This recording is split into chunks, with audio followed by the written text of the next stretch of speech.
Suscríbete a nuestro canal TVC Play y activa las notificaciones.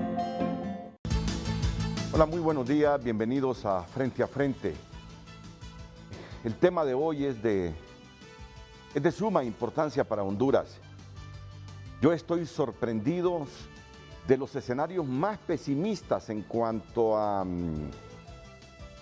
reducción de el promedio de escolaridad para Honduras. Es decir, todos los países centroamericanos a raíz de la pandemia y que no han habido clases presenciales ya en año y medio, tendrán su impacto. Pero algunas naciones centroamericanas ya tenían un promedio de escolaridad más alto. Si bien en los escenarios pesimistas que se están estudiando bajan, mantienen todavía una decencia, una dignidad en su educación. Pero ya nosotros que contábamos con un promedio de escolaridad, según esta tabla internacional, de 6.1 años, con lo que nos ha pasado en los últimos 18 meses, 18 meses, ese promedio de escolaridad se nos viene totalmente abajo. Y uno, sin ser experto en educación, se pregunta cómo sin esta herramienta, cómo sin la prosperidad y la calidad de esta herramienta, los hondureños pensamos erigirnos como una nación en franco proceso de desarrollo. Ya les voy a mostrar un cuadro para sustentar lo que les estoy diciendo de la situación que se deriva a raíz de esta pandemia. Ya de por cierto el país tenía sus problemas antes de la misma y ahora con la acentuación de ella, el problema de la educación se vuelve gravísimo. Y hoy para analizar esta temática nos acompaña el coordinador del Observatorio de la Educación de la Universidad Pedagógica Nacional, Francisco Morazán, don Mario Alas, a quien saludamos. Buenos días, don Mario. Muy buenos días, caballero. Bueno, en primer lugar, agradecer la oportunidad que se le brinda a la Universidad Pedagógica Nacional Francisco Morazán para participar en este prestigioso diálogo analítico sobre la realidad educativa. La Universidad Pedagógica, como máxima casa de estudio de todos los docentes, realmente debemos participar en la discusión, en el análisis, en las propuestas sobre el quehacer educativo. Gracias por la oportunidad. El director del Instituto de Investigación, Evaluación Educativa de la Universidad Pedagógica Nacional, Francisco Morazán, don Roosevelt Hernández, también esta mañana en el set de Frente a Frente. Bienvenido, buenos días. Buenos días, Renato, a todos los televidentes. Es importante tener información. Es importante proveer información y más importante es usar la información. En el caso de la Universidad Pedagógica, a través de estas dos instancias y de otras, generamos información, proveemos información para los distintos actores, para que allí se tomen las decisiones a nivel macro, a nivel medio o regional y a nivel micro. Precisamente eso es lo que queremos dar a conocer este día, cómo estamos, cómo estábamos y hacia dónde deberíamos de irnos apuntando, con propuestas, con acciones que también la misma universidad ha estado realizando, apoyando a esos miles de docentes que están haciendo una labor, pero que requieren el apoyo decidido de otros actores. El exsecretario de Educación, el doctor Armando Uceda, nos acompañará también, ya lo tenemos, ya veo el doctor. ¿Qué tal, Armando? Es un placer tenerlo esta mañana aquí en el programa. Renato y compañeros, amigos de este canal, es un gran placer realmente acompañarles, Renato, y saber que se está tocando un punto extremadamente importante de la realidad nacional. La palabra crítica, la palabra cruda que no gusta, hay que decirla, hay que digerirla y hay que proponer soluciones, porque efectivamente lo que usted dijo en la introducción, el sistema educativo nacional está en una crisis profunda debido a esta pandemia. Gracias, doctor. Ya estaremos interactuando porque hay insumos importantes que tanto don Mario Alas como Roosevelt Hernández y usted mismo van a socializar hoy, el último día del mes de abril de 2021, aquí en Frente a Frente. El título del programa, Gabrielita Andino, para luego presentar una nota introductoria que sirva de partida para el debate. Adelante, Gabriela, buenos días. Muy buenos días, licenciado, muy buenos días a nuestros televidentes. De inmediato le damos a conocer el tema de este viernes, muy importante para que participe con nosotros en nuestras redes sociales con su opinión, sus consultas y comentarios. Vamos al precipicio si no hacemos algo heroico por la educación. Este es el tema que ya está planteado en Twitter y Facebook. Le recordamos nuestras cuentas certificadas, @FrenteAFrenteHN. Vamos al precipicio si no hacemos algo heroico por la educación. Este es el tema de hoy en Frente a Frente. Bueno, ahí dice con la educación, ¿verdad? Así es el título del programa. Vamos entonces con Gabriela Lobo. Gabriela Lobo, que nos va a resumir la situación de Honduras y darnos pormenores también de lo que está pasando en el resto de América Central con la educación. La pandemia de la COVID-19 ha ocasionado enormes daños en todos los sectores de Honduras, pero sin duda una de las pérdidas más preocupantes que ha generado está relacionada con la materia educativa. Según los expertos, el nivel de escolaridad del país antes de la pandemia rondaba los 7 años y ahora, a casi 1 año y medio de clases perdidas, este nivel desciende a 5 años. Esos 7 millones de hondureños juntos apenas llegamos al 5º grado de educación primaria. En pocas palabras, Honduras aún no pasa la educación primaria. La situación es tan alarmante para un país donde tuvo que pasar una década de estudio para poder aumentar solamente 1 año de escolaridad. Con los estragos generados por la COVID-19 y el paso de ETA y IOTA, la situación podría volverse irrecuperable para Honduras, aseguran. La escolaridad del pueblo hondureño históricamente ha aumentado en 1 año después de 10 años de estudio. Pasa una década para que aumente 1 año. Nosotros hemos estancado nuestro modelo educativo 2 años consecutivos. Eso ha desmantelado totalmente el modelo. La COVID-19 y los desastres naturales mantienen fuera del circuito escolar a 1.500.000 educandos este año. Y la meta propuesta por las autoridades educativas de matricular a unos 2 millones de estudiantes no se logró. Según expertos en la materia, Honduras vive una de las peores crisis educativas de la historia por falta de liderazgo y determinación para abordar la problemática. Hay poco liderazgo y determinación para hacerle frente a esta crisis educativa que supera a la crisis en salud. Se necesita inversión extraordinaria.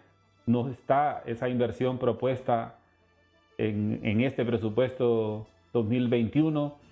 Y no existe ninguna iniciativa a nivel de Congreso Nacional que eleve la voz. Según datos de los expertos, la cobertura de educación primaria en Honduras rondaba el 87% antes de la pandemia y esta cifra se ha reducido actualmente a un 35%. El impacto además se siente en el nivel medio, donde la cobertura era solo un poco mayor al 30%, y en el sector superior, donde solo un 6% de hondureños busca ingresar a la universidad. El cierre de los centros educativos por la pandemia merma los años de escolaridad en los países de la región, donde Honduras, según estimaciones, podría sufrir uno de los mayores impactos. Costa Rica, con un nivel de escolaridad de 9 años, podría bajar a 7.2. El Salvador, con 7.6 años de escolaridad, podría descender a 6.1 años. Guatemala, con 6.3 años, desciende a 4.8 años de escolaridad. Honduras cuenta con 6.1 años y podría bajar a los 4.7 años de escolaridad. Y Panamá, con 7.7 años, podría mermar su promedio a los 6 años de escolaridad. ¿Vieron ese cuadro? Y si nuestra producción a cargo de Carlos Andino puede independizarme ese cuadro, exactamente. Miren, reflexionemos en ese cuadro, reflexionemos en ese cuadro. 6.1 años de escolaridad antes de la pandemia, con tremenda crisis en la educación, porque educación de calidad no hemos tenido. Ahora con la pandemia, el escenario más dramático, 4.7 años. ¿Qué hace prospera un país con 4.7 años de escolaridad? Sale adelante. Disminuimos la inequidad social. Nunca, jamás. Miren que el exministro de Educación, Marlon Escoto, se atrevió a decir en esta historia o en esta nota que nos presentó Gabriela Lobo, que es mayor la crisis de educación en este momento que de la misma crisis de salud derivada de la pandemia. Y esto más, que en la crisis de la salud, producto de la pandemia, tenemos muertos. Pero el ministro, aún y con muertos, dice, es más impactante la crisis de la educación. Porque si bien es cierto, no hay gente que muera, sí nos queda una población muerta en vida. Es lo peor que le puede pasar a un país. Una población muerta en vida. Y si usted cree que yo dramatizo, me disculpa. Pero lo que estamos viendo en este momento es para preocuparnos, para el surgimiento de liderazgos que hagan cambios heroicos o que trabajen en función de hacer cambios heroicos con la educación. Porque así como estamos, sobre todo en educación, le creo a aquel personaje que dijo que este estado llamado Honduras desaparece en 5 décadas. La pausa e intervienen de inmediato Mario Alas, Roosevelt Hernández y Armando Uceda. Reiteramos el tema de este viernes. Vamos al precipicio si no hacemos algo heroico con la educación. @Frente a Frente HN, nuestras cuentas de redes sociales en Facebook y Twitter.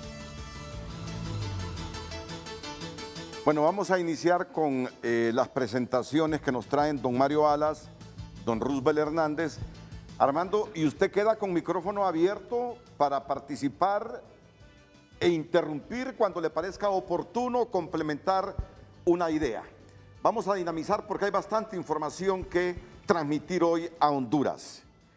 Ya hemos mostrado esa gráfica de que el escenario fatal que viene para nuestro país, con esto que los niños nuestros no están yendo a clases presenciales y que la conectividad es un desastre.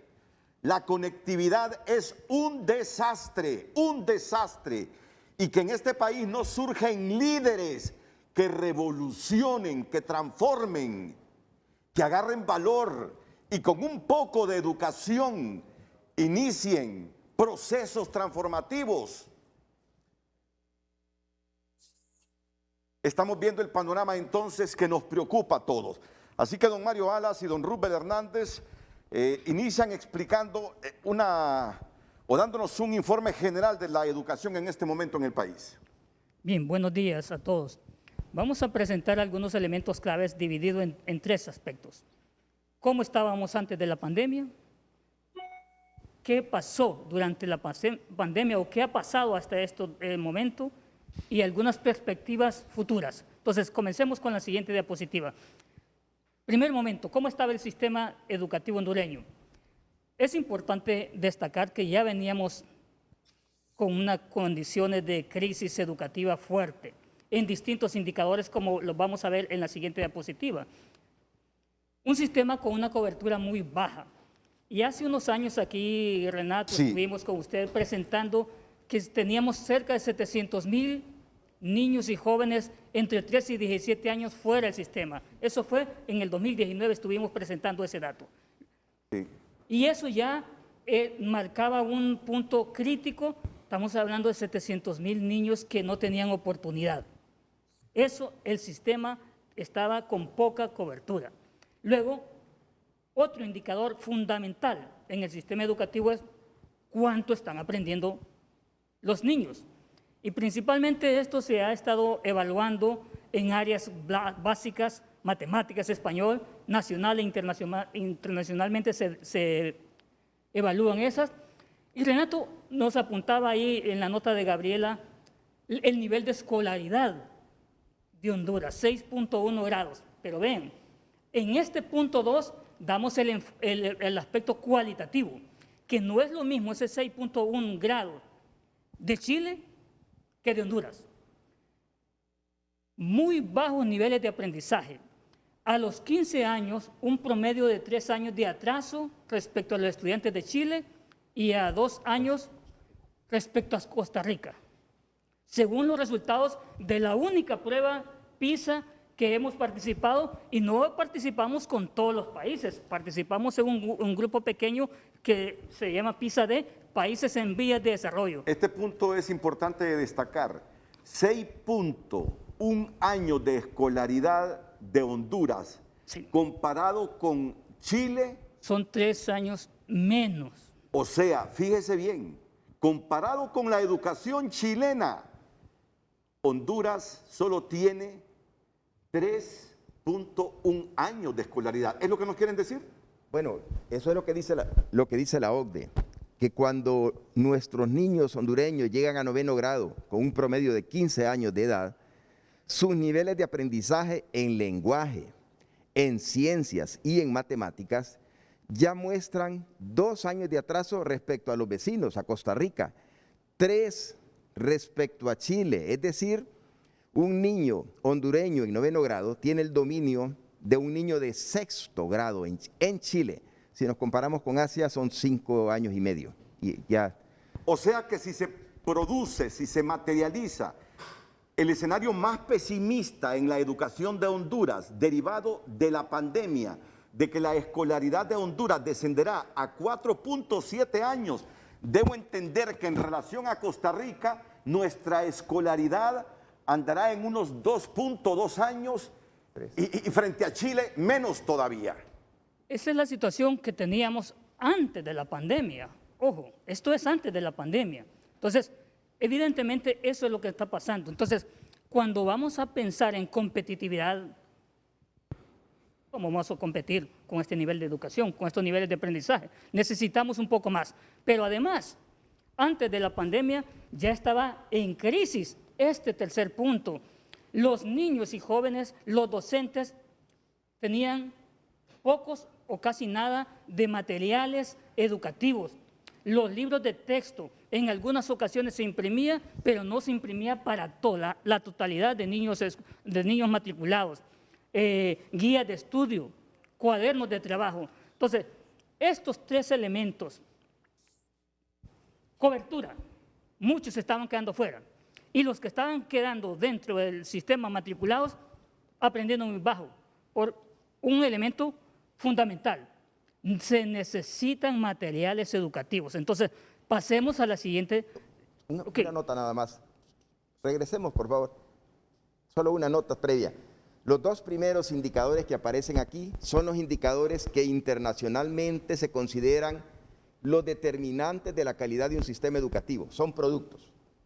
Cuando hablamos que Finlandia, que Corea del Sur, etcétera, Singapur, tienen los mejores sistemas educativos del mundo, se refieren a, 1, los menores están en el sistema, y segundo, están aprendiendo.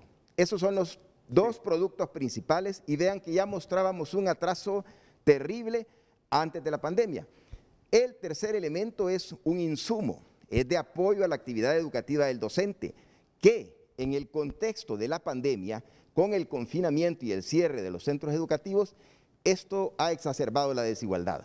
Mientras los centros privados tienen buenos libros de texto, en los centros públicos no hay. Y claro, ¿de qué le sirve a un niño recibir un mensajito por WhatsApp si en la casa no hay libros? Si en la casa no hay a quien consultarle, si no hay internet. Entonces, ojo, porque estos 3 indicadores nos dicen, ya estábamos en crisis, antes de la pandemia. Sí. Ya estábamos en crisis. Hoy sí. Solo sáquenme de una duda. Habría que agregar, Renato, Sí, Armando. que no hay que echarle la culpa a nuestra diferencia tecnológica con los países desarrollados, sino que en 1er grado, por ejemplo, me consta, 2º grado, en este momento en Estados Unidos, en Alemania, un niño de 7 años está leyendo un libro por semana, Renato, de papel. O sea, y tenemos bibliotecas nosotros que permanecen cerradas en la pandemia, mientras en los países desarrollados hay mecanismos para llegar a prestar el libro. Nosotros, entonces, no le echemos la tecnología. En 1º, 2º y 3 grado, el atraso es que el niño no tiene acceso a materiales educativos, no tiene acceso a papeles traza, no sale en los periódicos suplementos como ocurría antes y como se le recomendó a la Secretaría de Educación que lo hiciera. Entonces, es más delicado, es la actitud que tenemos nosotros de derrota en el sistema. Gracias, Armando. La siguiente diapositiva nos presenta entonces algún elemento cuantitativo del primer indicador. ¿Cuántos estábamos atendiendo en el sistema educativo? Y aquí, pues, vamos a quedarnos hasta el año 2019. En el 2018 ya teníamos todavía 2 millones de los 3 millones en edad escolar. Ahí, entonces, vemos que venía ya un descenso, leve descenso de 10,000 menos matriculados. Niños y jóvenes perdiendo interés, por un lado, niños y jóvenes quedándose fuera porque no tenían acceso a matrícula gratis, porque no tenían acceso a materiales. Entonces, esta es la situación de la crisis que ya traíamos. Pero de una vez entramos, ¿qué pasó en la pandemia? Y aquí ya vemos 2020, observen ustedes la caída. De 2 millones que teníamos en 2018, 1.9 en el 2019, al 2020, casi 100,000 menos matriculados, más el 1 punto y algo que estaba allá afuera, porque ni siquiera se matriculaban. Y este año, hasta el día de ayer, en el registro que encontré, y encontramos ahí 1.7 millones matriculados. Ojo, estamos hablando de 200,000 menos que en el 2019. Una caída muy fuerte. Niños matriculados. Ahora, cualitativamente, y lo discutíamos con el colega Mario ayer, ok, esto ya es un elemento cuantitativo crítico, pero cualitativamente no era lo mismo estar matriculado en el 2019 que estar matriculado o registrado. Correcto. En este momento. Registrado, porque en algunas ocasiones, en algunos centros, como hubo una promoción, digamos, automática, aun cuando se hizo un reforzamiento, esos niños quedaron inscritos porque aprobaron el grado, aunque ni siquiera hayan ido un día a clase este año. Entonces, están registrados. Entonces, es una caída fuerte en cuanto a este elemento de la cantidad de niños y jóvenes que se están quedando fuera, ya una pérdida de los que están matriculados. Y en este momento, con estos criterios, de los 3.1 millones que están registrados, según el INE, que tienen entre 3 y 17 años, se están quedando 1.4 millones. La nota que presentamos, la primera era que teníamos 700,000 fuera.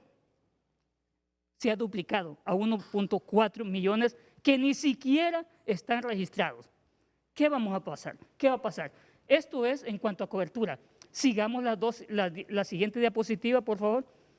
Ok, ¿cuánto estábamos atendiendo?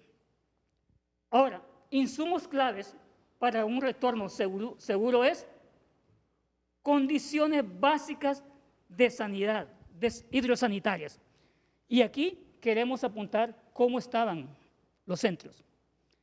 Miren, distribución de centros educativos según el tipo de abastecimiento de agua. Solo el 68%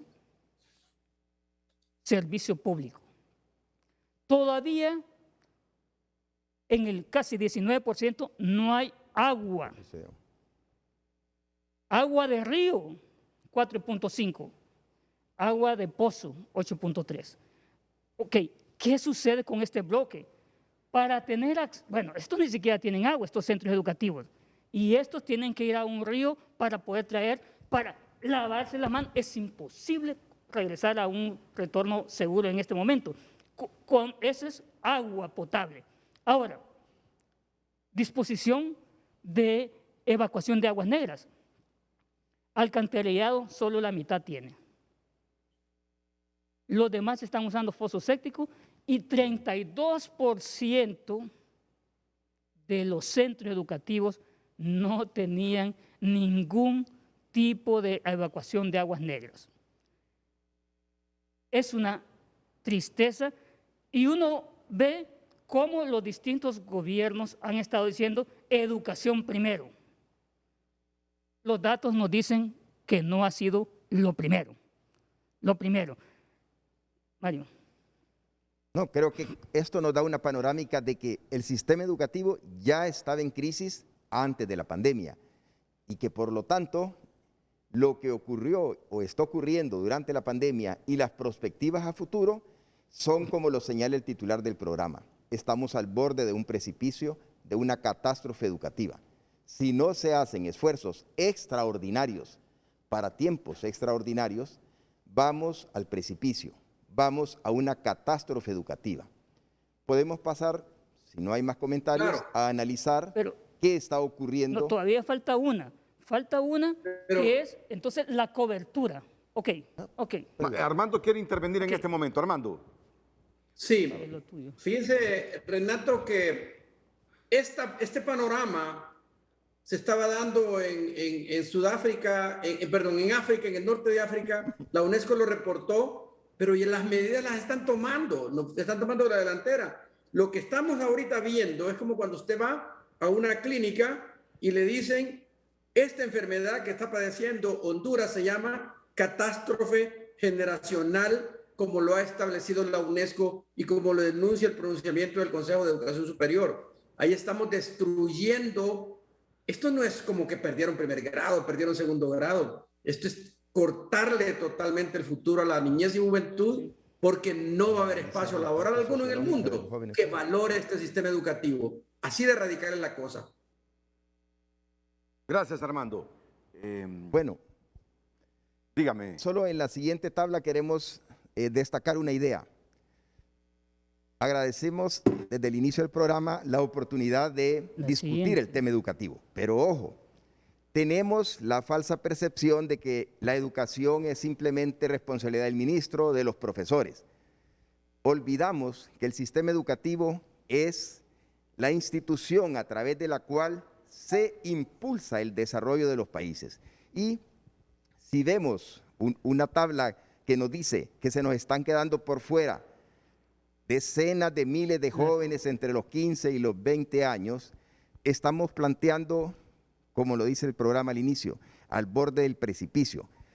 Aproximadamente 40, 50 mil jóvenes en esas edades se nos están quedando fuera solo desde el año pasado para acá.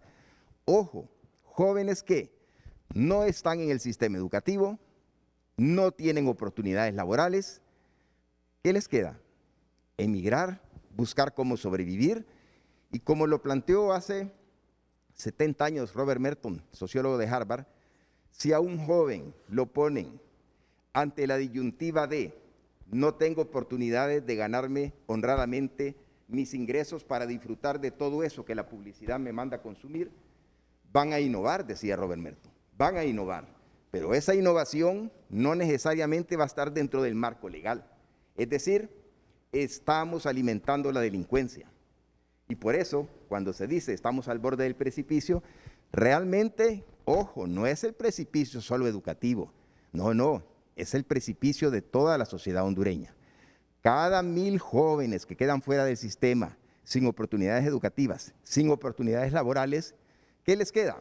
O buscar emigrar, que cada vez es más difícil, o buscar cómo sobrevivir aquí, entre nosotros, y no necesariamente en actividades legales. Entonces, ojo, porque estamos construyendo un desastre. Muy bien dicho, muy bien dicho. ¿Cómo está el sistema educativo hondureño durante esta pandemia? Veamos la siguiente diapositiva. Y aquí vemos, principalmente nos vamos a enfocar, esto es la cobertura bruta. Es decir, por cada 100 niños en edad escolar, en sus respectivos edades, 3 a 5 de prebásica, ¿cuántos están registrados porcentualmente en los niveles? Y veamos, nos quedamos aquí. Ven que todo esto en prebásica, de 3 a 5 años, el 40% en el 2019, bajamos al 32% este año. 8%, 8 de cada 100 niños en edad de 3 a 5 años que deberían estar aprendiendo las competencias sociales, emocionales, lúdicas y distintos elementos de competencia de desarrollo motriz fino y motriz grueso, no lo están adquiriendo. Una caída de 8 de cada 100 niños.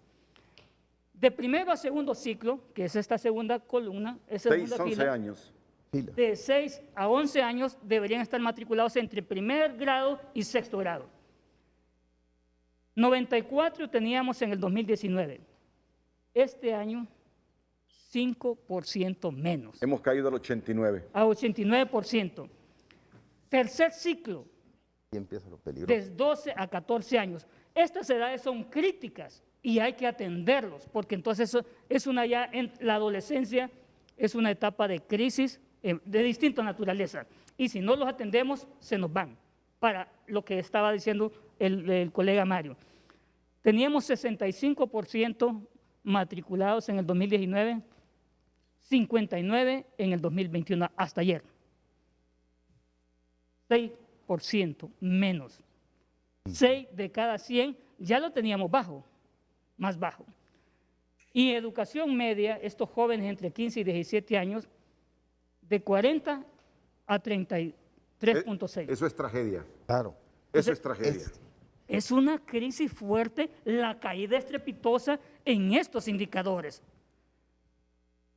Bueno, y esto tiene un peso social tremendo, porque, ojo, la educación básica hasta tercer ciclo, como en todos los países del mundo, recuerden que desde que se crearon los sistemas educativos en la Revolución, con el periodo napoleónico, los sistemas educativos nacionales surgen, en Francia precisamente, y Francia en ese momento con Napoleón le dio importancia a la formación ciudadana, una de las dos funciones que cumple el sistema. Pues bien, la educación básica es para formar al ciudadano, los valores, compartir, competir, participar.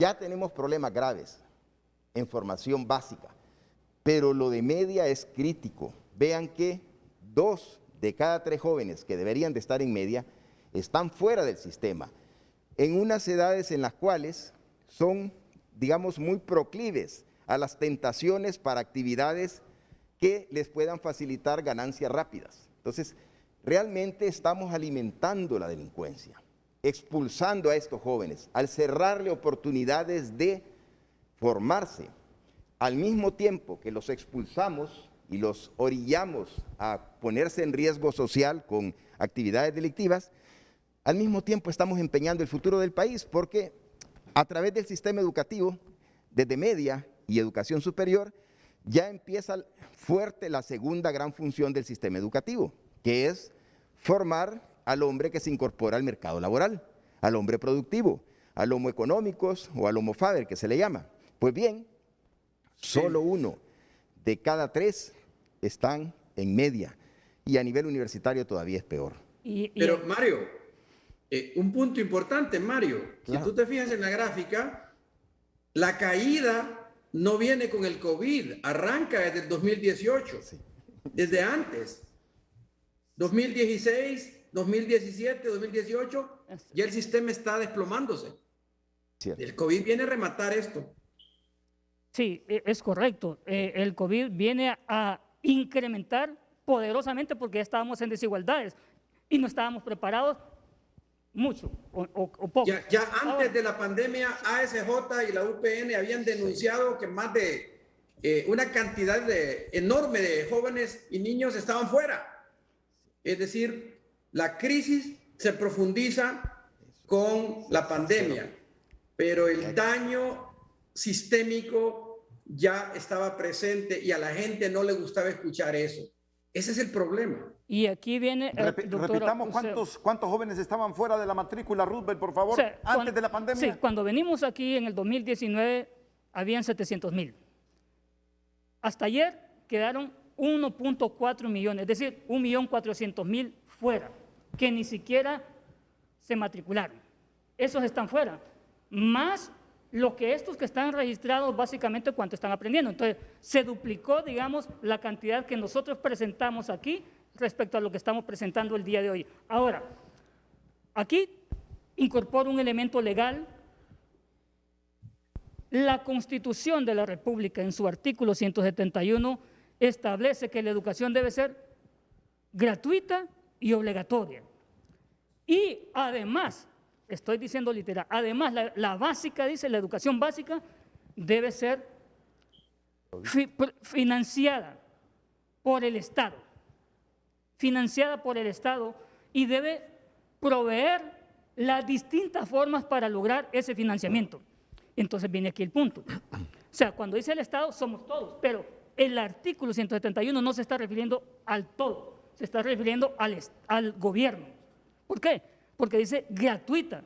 Entonces, si es gratuita, es para los padres y para los niños. Entonces, quien debe proveerle, entonces, es el gobierno. Ahora, el punto aquí es, las instancias, llámese Secretaría de Derechos Humanos, el Comisionado de Derechos Humanos, y pudiéramos agregar la Fiscalía de la Niñez, ¿qué están haciendo para garantizar ese artículo 171 de la Constitución de la República para que estos 1.4 millones se queden fuera?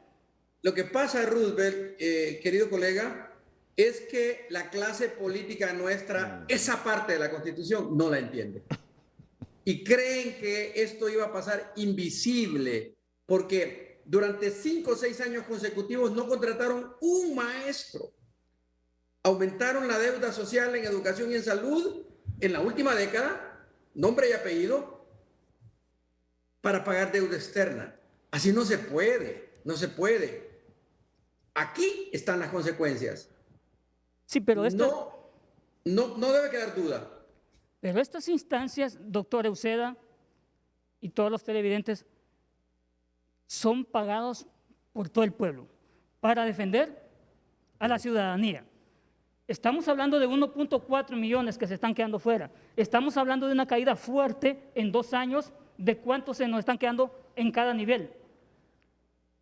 Estas instancias deben procurar que el Estado, llámese gobierno central y gobiernos municipales, cumplan este artículo 171 de la Constitución de la República, que debe garantizar que esos 3.100.000 estén siendo atendidos con conectividad, estén siendo atendidos con materiales autoformativos.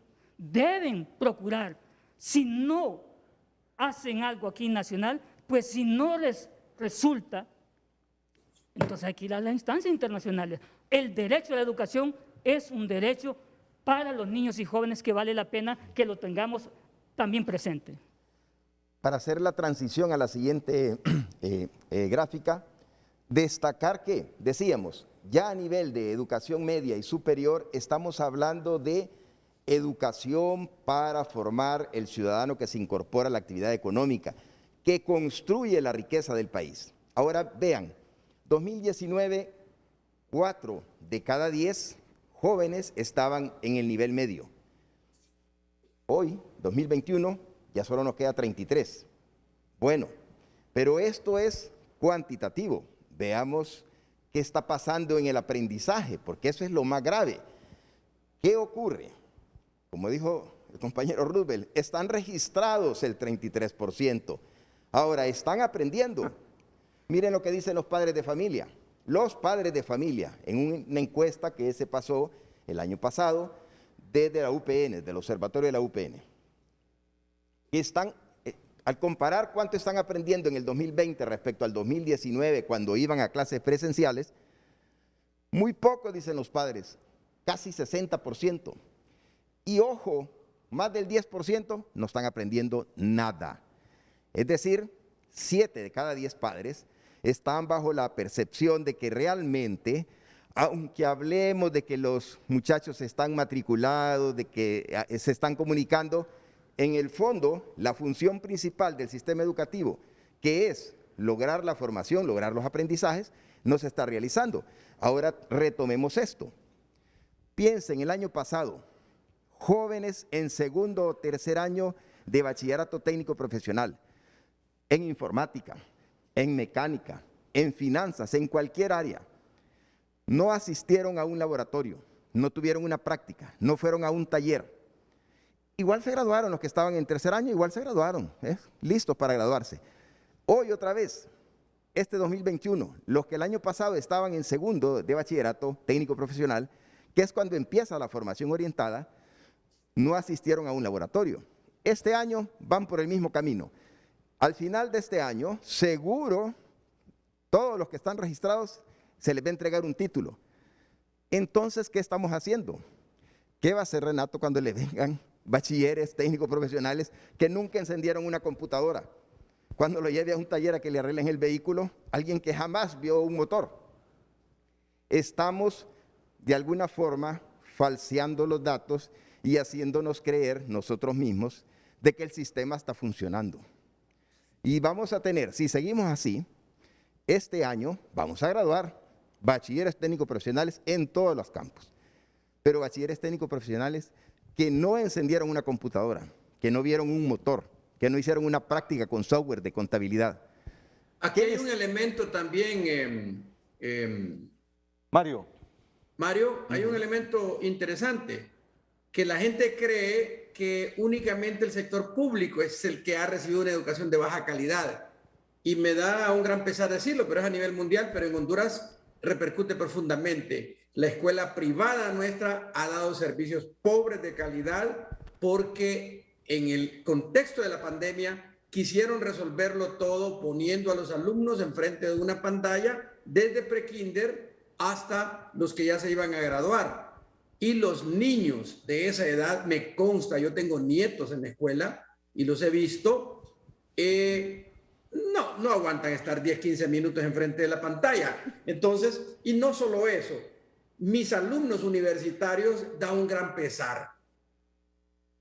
Da un gran pesar verlos con un celular tratando de seguir en la pantalla las clases, las orientaciones que los maestros estamos dando.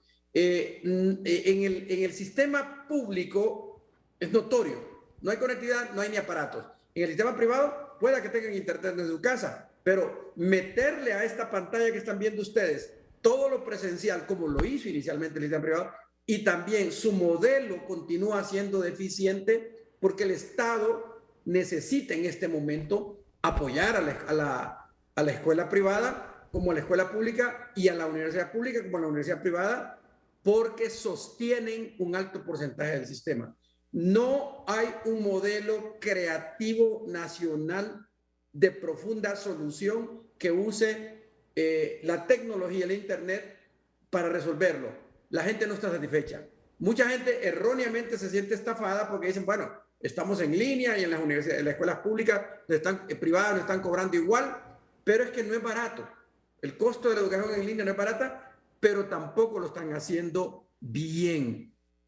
Necesitamos verlo, aprender de cómo lo están haciendo en otras latitudes. Repito, no me canso, un niño en los Estados Unidos en primero o segundo grado está leyendo un libro por semana de papel, no en internet, porque el mecanismo se busca para que el libro llegue al niño.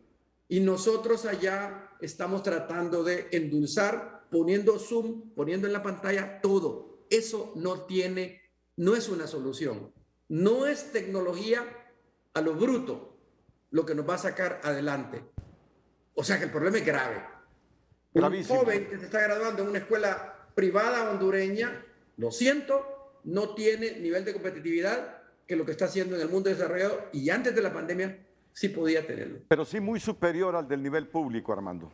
Totalmente de acuerdo, pero Renato, eso es normal porque nuestros hijos, nuestros nietos tienen en su casa internet, ¿verdad?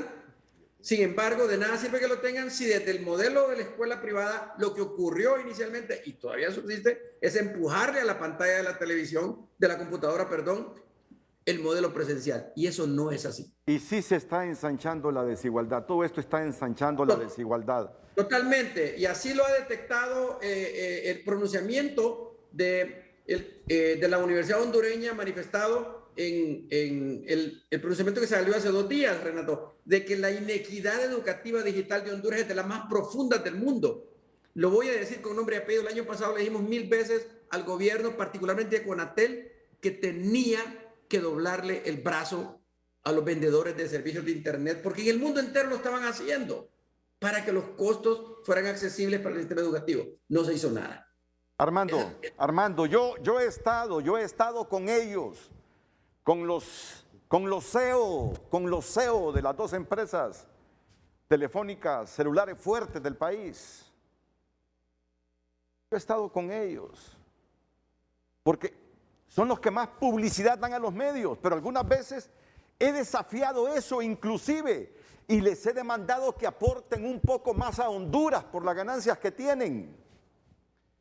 Y en privado me han dicho que pagan un impuesto para que el gobierno mejore la conectividad y que no saben qué hace el gobierno con ese dinero que ellos aportan. Ese es el argumento más fuerte que ellos sacan. Vamos a darnos una tregua porque demasiados insumos hasta nuestras cabezas pueden reventar. Honduras, lo dicen expertos, Armando Uceda, exsecretario de Educación, profesor de física de años de la Universidad Autónoma de Honduras y de la Universidad Pedagógica Francisco Morazán. Dos expertos benditos que viven en Honduras, que nacieron en Honduras y que se dedican al estudio de la educación. Rubel Hernández y Mario Alas. Esto es un desastre. Vamos al precipicio. Ningún estado sin educación sale adelante. Y si ya vamos a andar por los 4.1 años de promedio de escolaridad, y que la escolaridad en Honduras, en comparación con Costa Rica o con Chile, para poner solo dos países, 4 años de escolaridad en Honduras, en comparación con Chile, con Costa Rica, en términos objetivos representan 1 o 2 años de escolaridad. Desgraciadamente, un país con 1 o 2 años de escolaridad, ¿para dónde va?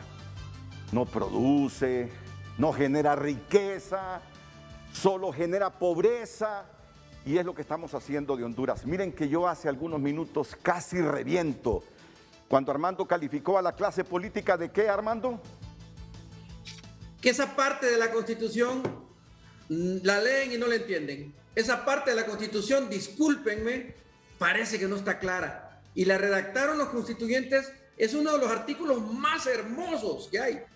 El capítulo, el 160 y sus artículos colaterales. Y sin embargo, pasaron 6 años sin contratar a un maestro. Alumnos brillantes que yo tuve en la Universidad Pedagógica, brillantes, Renato, desempleados, de ciencias naturales, de matemática.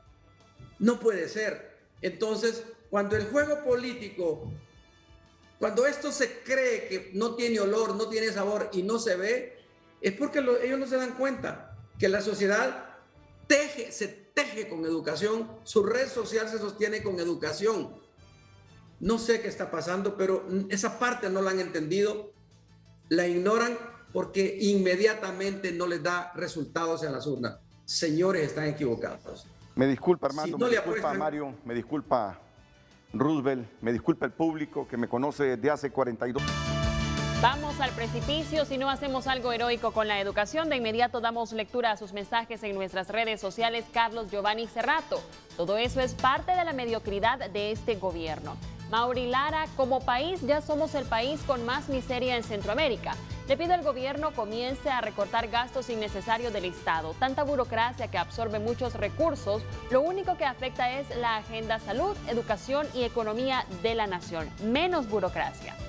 Marco Matamoro, ¿cómo invitamos, dice, el agujero educacional? Que renuncien todas las autoridades, pacto social a 20 años, sociedad política, colegio magisterial y gobierno local y central. Invertir en infraestructura y tecnología. Si no, nuestro relevo generacional será más que analfabetos. José Pacheco, se necesita un mayor acceso a recursos tecnológicos para mejorar la educación. Comenta también Oscar Martínez, necesitamos crear nuevas metodologías educativas para cambiar las metodologías que seguimos utilizando. Son las que utilizaron con nosotros hace 40 o 50 años. Los retos son nuevos. Diego Bertrán comenta, el sistema educativo está casi obsoleto. Se siguen dando clases con los mismos métodos de antaño del siglo XX. Repetir, repetir y repetir con muy malos resultados de aprendizaje. Solo por mencionar una de las afecciones.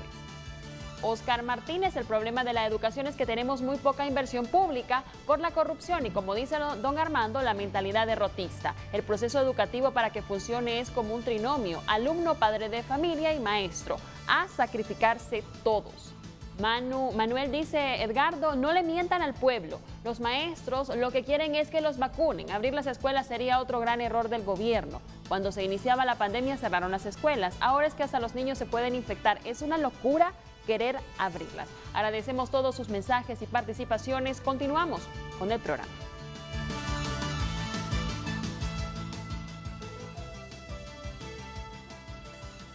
Y entonces, ¿qué nos viene, Roosevelt, Mario? Bueno, si hacemos una recapitulación, hemos tenido dos momentos de análisis. El primero, cómo estaba el sistema educativo antes de la pandemia. Y hemos mostrado los indicadores críticos internacionalmente reconocidos que el sistema educativo ya estaba en crisis antes de la pandemia. Sus dos indicadores principales de calidad a nivel internacional, cobertura y aprendizaje, ya eran críticos. Al inicio del programa se mencionó que se prevé una caída en los años de escolaridad en Honduras de 6.1 a 4.7. Costa Rica, aún con la caída que se le proyecta y que va a ser menor a la nuestra, siempre va a quedar, después de la pandemia, muy por encima de donde nosotros estábamos antes de la pandemia. Algo deben estar haciendo bien, algo que nosotros no hacemos. En resumen, ya estábamos en crisis antes de la pandemia. Ya teníamos graves problemas y uno de ellos, el de falta de recursos educativos, afecta fuertemente durante la pandemia. Luego hemos visto datos, estadísticas, de que durante la pandemia el sistema educativo ha estado activo. Hay que reconocer a la Secretaría de Educación que ha hecho esfuerzos, estrategias técnicas para mantener activo el sistema. Pero ojo, mantenerlo activo como una emergencia cuando surgió la pandemia estaba bien. Pero no podemos continuar todo 2020 y ahora 2021 como un sistema educativo que, como bien lo resumía el colega Rubel, es un sistema educativo de WhatsApp. El profesor manda una tarea y el alumno, cuando pueda conectarse, eso puede ser en noviembre, va a mandar alguna respuesta. Y vamos a promocionarlos a todos, eso sí, diplomas le vamos a dar a todos. Entonces, ojo, porque seguimos agravando los indicadores durante la pandemia, pero creamos una falsa expectativa diciendo, no, si no se nos retiran tantos, todavía tenemos por ahí 1.7 registrados, mantenemos algún nivel de actividad, pero en el fondo, ojo, estamos cultivando una catástrofe educativa y social. Lo último que analizábamos es decenas de miles de jóvenes en edades críticas, 15, 16, 17, 18 y 19 años, se están quedando fuera del sistema, agregándose a los cientos de miles que ya estaban fuera. Estos jóvenes no tienen oportunidades educativas, no tienen oportunidades laborales. Se está cerrando la puerta de emigrar. Esos jóvenes, como lo planteaba Robert Merton, van a innovar, pero esas innovaciones no necesariamente son actividades lícitas, pero van a innovar porque ellos tienen que sobrevivir, ¿cierto? Merton lo planteaba en Estados Unidos en la idea de aquellos jóvenes que se dedicaban a pandillas juveniles, pequeños asaltos, etcétera, etcétera. Pero 60 años después, acá no va a ser solo eso. Entonces estamos cultivando un desastre de delincuencia, cerrándole las puertas, las oportunidades a los jóvenes hondureños. De todo ese contexto de lo que está ocurriendo, pasamos a un tercer momento, prospectivo. ¿Qué se puede hacer para evitar caer en el precipicio, como bien lo dice el titular del programa? ¿Qué podemos evitar? ¿Cómo lo podemos hacer? Entonces, esa sería la parte que vamos a iniciar a reflexionar y que obviamente es polémica, porque claro, nos movemos diferentes grupos, diferentes perspectivas, pero lo importante es hacer un análisis racional, pensando no solo en qué me interesa a mí, sino qué realmente le interesa al país, porque lo que está al borde del precipicio no es un profesor, dos profesores, es el sistema educativo hondureño y con un gran impacto en el resto de la sociedad, agravando la situación de seguridad, de delincuencia, etcétera, etcétera. Es el Estado, Mario. Es todo el Es Estado. el Estado. Sí. Un estadio sin su gente educada, ¿para dónde va? Sin salud, sin educación y sin finanzas claras, estamos fritos. Jodido, diría. Don Rupert En Hernández. ese sentido, digamos que hay que pensar en distintas estrategias para distintos contextos. Ese es un primer punto que queremos destacar. No podemos pensar en una sola medida para toda la población educativa. No debemos pensar eso. Ponerla porque eso es lo que está hablando. debemos pensar en medidas distintas. Vamos con la primera gráfica de este tercer momento, por favor. Disculpe que lo interrumpa. Para distintos Rubén. contextos. Debemos pensar de cómo hacer para evitar la deserción o exclusión o expulsión, como lo apuntaba la Sor Marta, que en paz descanse. Expulsión llamaba ella. No son desertores, son expulsados porque no les proveemos los insumos básicos para que estén dentro del sistema. Entonces, ¿cómo hacer que no nos deserten por falta de acceso a la red o por falta de calidad o cantidad de materiales educativos? ¿Cómo hacer para enfrentar la baja calidad de los aprendizajes? Y aquí viene entonces la siguiente diapositiva que queremos apuntar. Para el primero, digamos, asegurar que el servicio de Internet sin costos brindados a estudiantes y docentes sea de suficiente, sea de suficiente ancho de banda, decimos, para desarrollar reuniones virtuales, por lo menos que tengan en este momento Internet, no solamente para mandar mensajes por correos y aplicaciones. Aquí queremos... Sí, en ese punto, Renato, compañeros, colegas, es importante señalar que no es una dádiva pedir ancho de banda y pedir Internet gratuito. No. Es un derecho humano de cuarta generación. Ya no es que el gobierno o que la empresa privada o que todo el mundo fue buena gente con los niños. Es un derecho universal. Todo ciudadano en el siglo XXI tiene derecho al acceso a la información, ¿verdad? Para poder discernir correctamente y distinguir entre los falsos manifiestos públicos y la verdad. El derecho a la información y el derecho a la conectividad, derecho a Internet, derecho... eso es un derecho universal de cuarta generación. No, Sí, Rubén.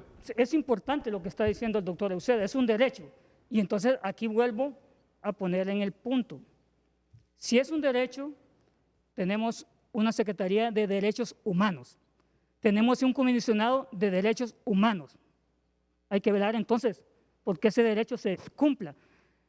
En dos vías, ya Renato también lo apuntaba, que las empresas telefónicas bajo un convenio con el gobierno, una ley, se estableció que iban a aportar una cantidad de los recursos obtenidos. Desde el 2014 está eso. Todavía, entonces, las instancias que estoy mencionando deben velar porque esos fondos se utilicen acá. Pero además de ello, el año pasado, el Congreso aprobó esta ley, este decreto 60-2020, que establece, aquí está en amarillo, que se deben ofrecer servicios de Internet de manera gratuita, incluyendo el uso de datos móviles a nivel nacional. Deben brindarlo de manera gratuita el servicio de Internet a la Secretaría de Estado en el Despacho de Educación. Está hablando de las empresas prestadoras del servicio de Internet. Entonces, hay dos elementos. Uno, que ya es un fondo creado desde el 2014, y otro, este decreto. Es importante que haya conectividad, ya sea que volvamos al nivel presencial o semipresencial, o ya sea que continuemos bajo este formato. Es necesario, eso es un punto. Y aquí hay que destacar que se han estado intentando hacer distintos esfuerzos, la Secretaría de Educación ha estado intentando, pero falta una fuerza global, nacional, para hacer cumplir estos derechos. Entonces, Internet gratuito suficiente en cuanto al ancho de banda para desarrollar clases virtuales. Y aquí quiero destacar también que se necesitan materiales educativos de carácter virtual.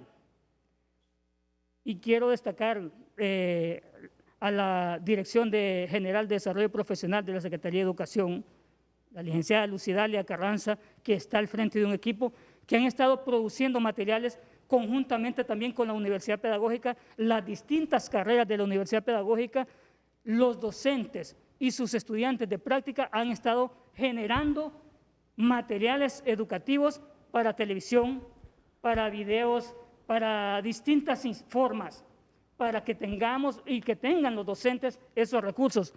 Claro, son insuficientes, pero se están haciendo esfuerzos, pero necesitamos entonces ahora proveerles el internet a los docentes, proveerles computadoras, porque vean que las computadoras no todos la tienen. Principalmente los que más necesitan son los llamados municipios de la región 1, según SINAGER, que solo el 7% de la población tiene computadoras.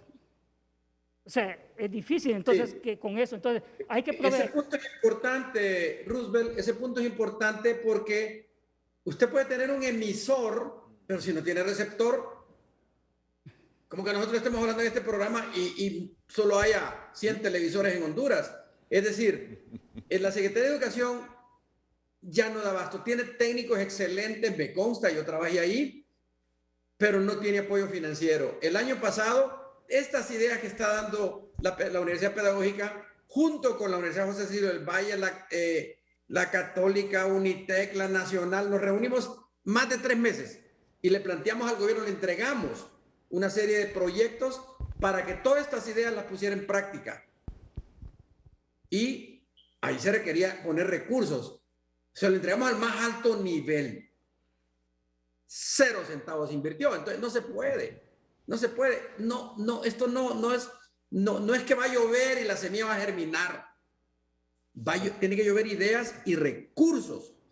Todas estas ideas, Renato, las ha analizado bien la comunidad universitaria, que está unida en una sola universidad y que es la que menos crisis ha tenido, le cuento. Porque ahí hay una mayor escolaridad, pero ha tenido crisis. Entonces, aquí, para que tengamos resultados, estas ideas son centrales, que las lean y las entiendan. Nuevamente, ¿quién? Los que deciden sobre el presupuesto nacional, ¿dónde? En el hemiciclo donde se asigne el presupuesto, no a puertas cerradas, sino debatiendo seriamente qué vamos a hacer para evitar esta catástrofe generacional. Mario. Bueno, un aspecto que hay que tener en cuenta, Roosevelt ya lo destacó. No se trata de que, como hay emergencia, porque ojo lo que dice el tal decreto, durante el año lectivo 2020, no, eso no puede ser.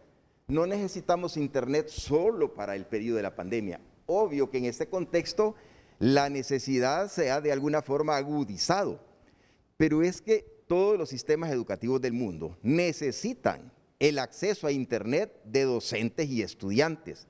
Y no solo es el servicio, es también los dispositivos. ¿Cómo es posible que en América Latina gran parte de los países distribuyeron dispositivos, tablets, aparatos de celular, telefonía móvil? ¿Cómo es posible que en otros países pudieron asignar recursos extraordinarios y en Honduras ni siquiera pudimos hacer cumplir un decreto publicado en la Gaceta en julio del año pasado? Entonces, ojo, lo del internet coincidimos todos. En las reuniones de universidades públicas, privadas, ANUPRI, se identificó este punto como clave porque es parte de modernizar el sistema educativo, no solo como emergencia de la pandemia. Es que este es un elemento que lo necesitamos ya para el futuro, para seguir construyendo un mejor sistema educativo, de manera que no visualicemos como que esta es una emergencia y vamos a dar, este año les vamos a terminar dando unos paquetitos. No se trata de eso. Si queremos un mejor sistema educativo, esto es ya y para el futuro. ¿Por qué Costa Rica lo puede hacer? ¿Por qué lo puede hacer El Salvador? ¿Por qué Honduras no puede hacer? Costa Rica, Mario, lo puede hacer por su empresa de telecomunicaciones. Es nacional. Pero mira, yo les voy a contar una realidad. Claro, sí. Les voy a contar una realidad. No invertimos en Hondutel. Yo no sé qué tienen haciendo esa empresa deficitaria y no quieren invertir. Cuando uno va a los privados y les pide que por la patria, porque sí ganan, Tigo y Claro ganan pisto y ganan bastante. Yo he tenido reuniones con los CEO de ambos, sí ganan dinero. Son de las empresas que más ganan dinero. Cuando uno va y les dice, por el país hagan algo, pongan algo adicional en función de que los jóvenes hondureños tengan más conectividad. Y empiezan a argumentar que si lo hacen, que además pagan impuestos y que hay un impuesto especial para que el gobierno invierta en ampliar la conectividad. Y les dice uno, tenemos que retomar la inversión ahí en Hondutel. Es decir, que esa empresa funcione como funcionan las privadas, porque las privadas te funcionan con un 80% menos de empleados que Hondutel, ¿verdad? Si a Hondutel la volvemos a hacer una empresa rentable, no va a ser con ese modelo de sindicato, no va a ser con ese modelo donde hay que emplear activistas y simpatizantes políticos, tiene que ser bajo otro modelo. Pero ¿qué te dicen los privados cuando uno les dice? Pues vamos a apoyar que haya inversión para que Hondutel vuelva a ser la empresa que fue. Nah, Hondutel está muerta, eso no se va a recuperar nunca. Y ellos saben por qué, por el modelo. Un modelo así como es Hondutel no funciona. O sea, nos tienen agarrados. Viene Conatel y dice, vamos a invertir $50 millones este año para ampliar la conectividad, el internet y la conectividad. ¿Dónde está esa inversión? Mira, por este lado estamos aturdidos. Por este lado que plantean ustedes, estamos amolados. No hay futuro. No hay futuro y debo decirlo. Claro y Tigo ganan suficiente para darle un poco más al país. Yo estudié en Costa Rica en el año 98 al 2000 en la maestría. Y en el año, a finales del 99 y a inicios del 2000, se quiso privatizar el Instituto Costarricense de Electricidad, que maneja electricidad, que maneja también telefonía, tanto fija como móvil y además del Internet. Las universidades, la rectora de aquel tiempo de la universidad donde estudié, los distintos rectores, los docentes de educación superior, de educación media, la población general se manifestó por días y meses en las calles, hasta que al gobierno lo obligaron a no ceder. Y ese mismo año 2000, hace 21 años, Renato,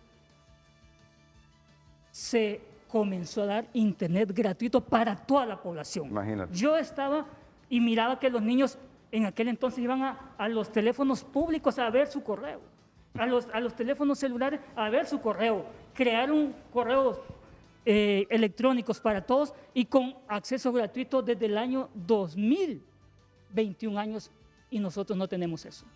O sea, entonces, esto es fundamental. Por eso que Costa Rica, ¿cómo promueven el turismo? Sí. ¿Cómo tienen distintos indicadores mucho más mejores que los nuestros? Claro, visión. Eso fue en el año 2000. O sea, en el año los 40 ya vimos que en Costa Rica tomó otras decisiones, invertir más en educación y menos en otra área. Entonces, es fundamental eso, que podamos ver que la conectividad le va a ensanchar el mundo a los niños. Pero entonces, escuchemos a Armando. Pero miren, hay que poner el dedo en la llaga, como lo hizo Renato, con claridad y que no se molesten. Para eso es este programa. Porque ahorita no estamos en una situación normal. Mire, ese impuesto a que se refiere Tigo, Claro o los ejecutivos de ellos, ese es el impuesto que paga cualquier empresa que le dicen de lo que paga de impuestos, tanto vamos a usar para tal cosa. Que el gobierno lo invierta, como una vez lo explicó nuestro amigo Julio Raudales aquí, para salir de otros problemas financieros, otra cosa. Pero es un impuesto adicional, Armando, es un impuesto adicional a lo que ya pagamos todos, las empresas jurídicas.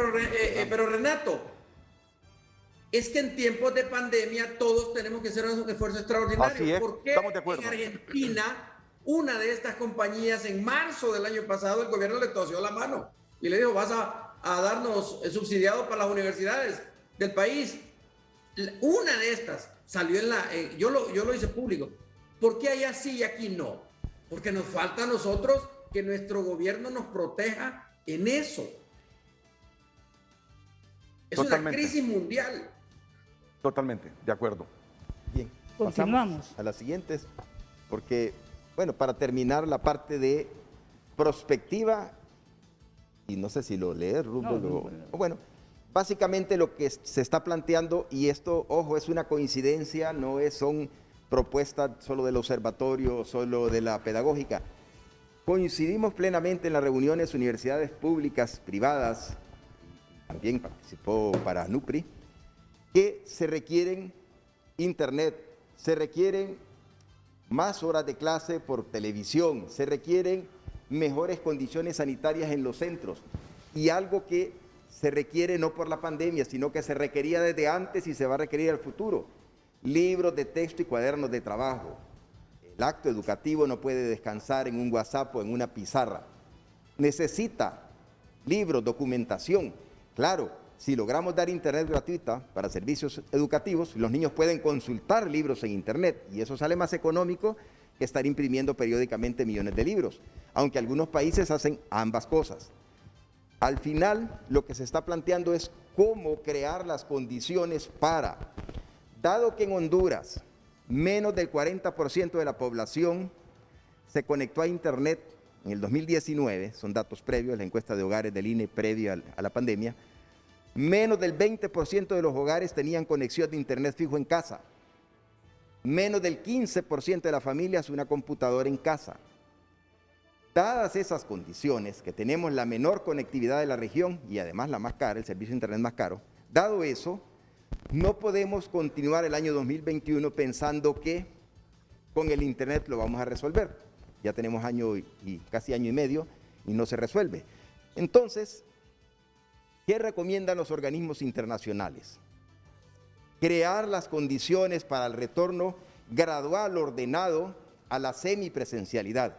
Y este es un punto muy polémico, por supuesto. Es un punto muy polémico, pero ojo, no es casual que todos los organismos internacionales, todas las agencias cooperantes, y igual las universidades públicas, privadas, el Observatorio de la Educación, el Instituto de Investigación, estamos impulsando la idea de dialogar, consensuar y construir las condiciones para un retorno gradual a la semipresencialidad. No se trata de abran y vamos todos, menos en Tegucigalpa, San Pedro Sula, Choloma, obvio que no. Se trata de hacerlo con base en datos, ordenado, escalonado y sobre todo iniciar en esas zonas rurales donde ni siquiera existe el servicio de internet, pero además por los niveles de pobreza no se tienen dispositivos, aunque se les pusiera el servicio, no hay dispositivos para recibir esa señal de internet.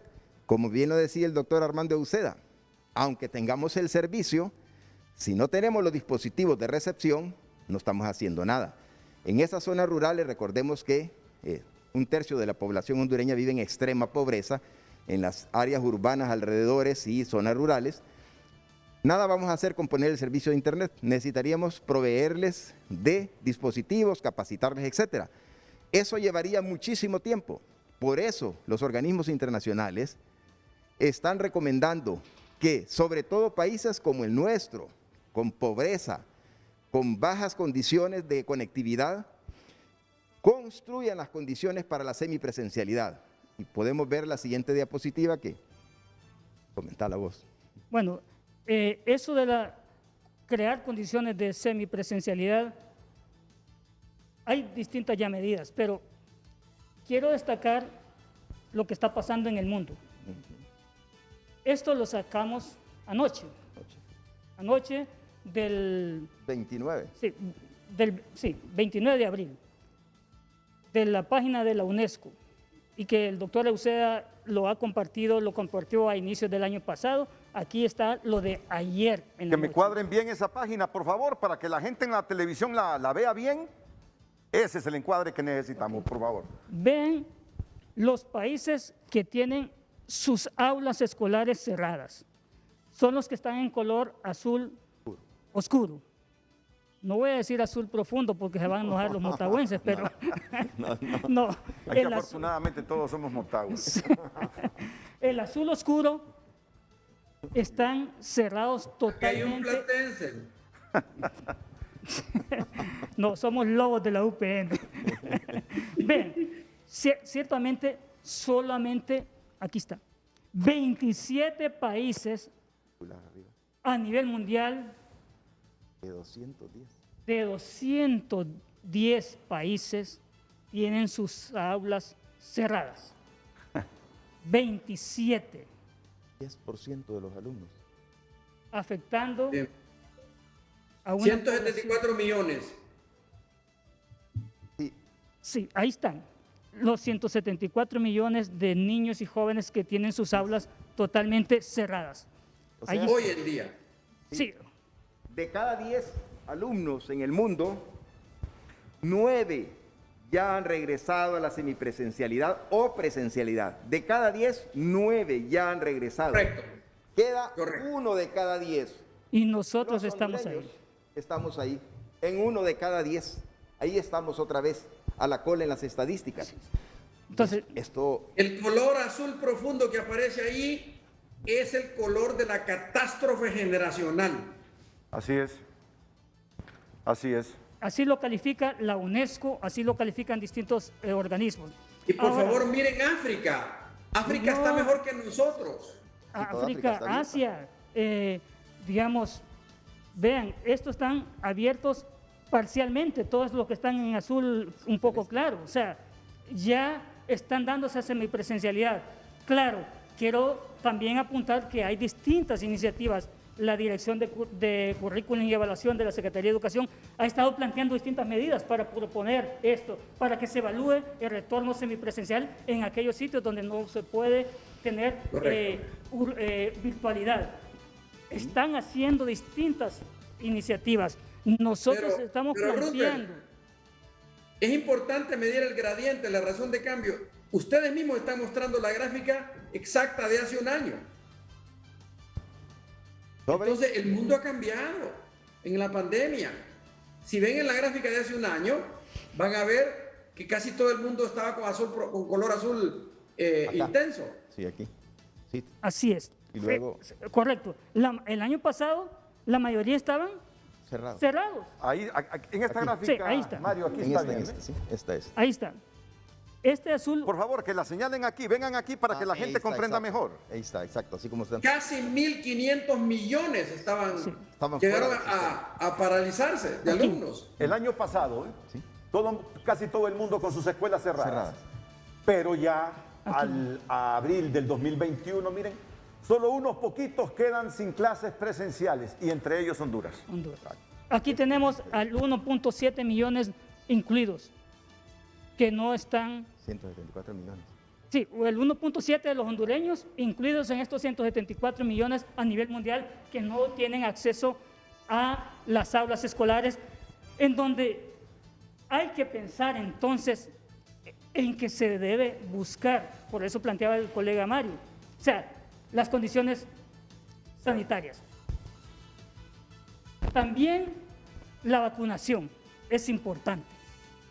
Los materiales educativos es importante tenerlos. O sea, ya no podemos decir que no tenemos, o sea, que nos agarró descuidados la pandemia. Ya pasó un año. Entonces, en este momento ya es o sea, necesitamos medidas, como dice Mario, extraordinarias para tiempos extraordinarios. Y entonces, Correcto. Ahora, pero hay un puntito, miren, estamos en una disyuntiva. Y en descargo de los maestros, yo creo que estos antes de ir a clases deben ser vacunados. Correcto. Se nos está Eso lo plantea, Renato, el Consejo de Educación Superior como condición necesaria e indispensable.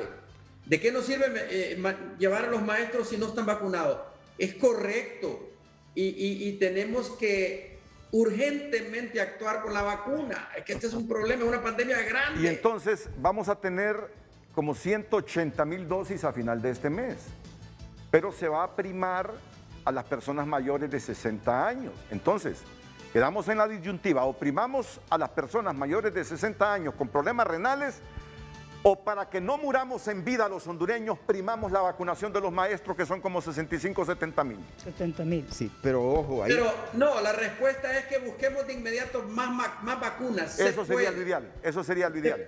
Pero se puede, Renato, sí, lo está haciendo El Salvador, Costa Rica, todo el mundo. Tenemos que hacerlo. Dejemos de ser inútiles, hagámoslo bien. Bueno, pero precisamente porque cuando nos plantean los colegas docentes, que bueno, que son nuestra dirigencia, cuando nos plantean hasta que no estemos vacunados todos, hasta que las escuelas no tengan agua por tubería, bueno, uno dice, ¿no será mejor que conciliemos y busquemos crear ciertas condiciones y desde ya vayamos haciendo apertura de aquellos centros educativos ubicados en zonas donde no hay casos de COVID, etcétera, etcétera. Y por eso, si podemos ver la siguiente diapositiva, ¿por qué? Vean, como lo dijo Rubén al inicio en la parte prospectiva, no es un país homogéneo. Somos un país con una desigualdad social enorme, con una desigualdad regional enorme. Entonces no puede haber una solución única. Tienen que ser soluciones focalizadas por región, por contexto. No podemos pretender darle la misma solución a una aldea de Olancho que al Distrito Central de Tegucigalpa. Si esperamos como solución única que los 70,000 docentes estén vacunados, incluyendo los docentes de las universidades, y si le agregamos que tengan agua, pues al menos por tubería, no potable, pero al menos por tubería, los centros educativos, se nos va el 2021 y el 2022 probablemente. Al ritmo que vamos, se recuerdan que hubo una proyección del País, periódico español, que decía que así como va a Honduras, se le va a pasar una década vacunando. Ya van a haber nuevas cepas y nosotros no terminamos de vacunar para esta. Pues bien, previendo eso, el Observatorio del COVID y Dengue de UNITEC, junto al Observatorio de la Educación de la UPN, desarrollamos en enero, febrero, todo un conjunto de especialistas, una plataforma virtual. Esta plataforma virtual da información para orientar la toma de decisiones a nivel de municipios, departamentos y luego de aldeas. La propuesta es, la decisión no puede ser única. Abramos el sistema para los 18 departamentos al mismo tiempo. Eso no puede ser. Y ya hay evidencia de que eso es un error. ¿Cuál es la evidencia?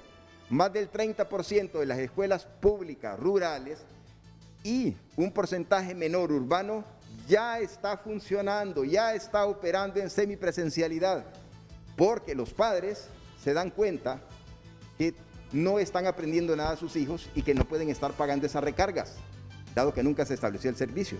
Entonces, ojo, esta plataforma virtual, con base en datos de infectados, de casos de COVID, da información por departamento, por municipio. Usted le hace clic adentro y le sale el municipio, y dentro del municipio, como hay distintas instancias de organizaciones educativas, la misma plataforma le sugiere una especie de checklist, una lista de registro, para ir chequeando condiciones ya no a nivel de municipio, porque perfectamente puede ocurrir que un municipio en su cabecera municipal tenga casos, pero en la aldea, del cual solo sale un bus al día o cada 2 días, no hay casos. Y en esa aldea no hay internet. Excelente punto, Mario, excelente punto. En mi Twitter tengo un mensaje de que el 3 de mayo, o sea, este lunes, el profesor Víctor Manuel Calderón informa que en su escuela van a cumplir 100 días de estar en clases siguiendo medidas de bioseguridad. En Honduras lo están haciendo bien. Claro, claro. Vamos a ver cómo lo hacen. Y, doctor Armando, es una falacia decir que van a llegar y se van a infectar. Cantidad de escuelas que el 1 de febrero estaban ya en forma semipresencial. Ojo, por decisión de la sociedad. Por eso yo quiero felicitar públicamente a Víctor Manuel Cortés Calderón, porque es un éxito que esa escuela esté funcionando en el área rural y en lugar de estar generando problemas, está generando soluciones. Felicitar a las bibliotecas que hay en Gracias, donde un poeta tiene a la gente leyendo. Bueno, exacto, o sea, sí. Perdamos el miedo, el pánico es lo peor que nos puede pasar. Bueno, así es que como, justamente... Así como a muchos maestros, la profesora Sonia Martínez allá en Intibucá y otros municipios que están dando ese paso, no pensando en que no tienen las condiciones, no las tienen aún. Lo que tenemos que buscar es proveerles la vacuna lo más pronto posible, mejorarles las condiciones hidrosanitarias, pero... Y no creamos que estamos siendo irresponsables. En este momento acabo de recibir un mensaje de Alemania, de un hondureño que vive allá, un distinguidísimo profesional, que esta semana Alemania regresó a sus clases presenciales cuidadosamente. Esta escuela sí, esta escuela no.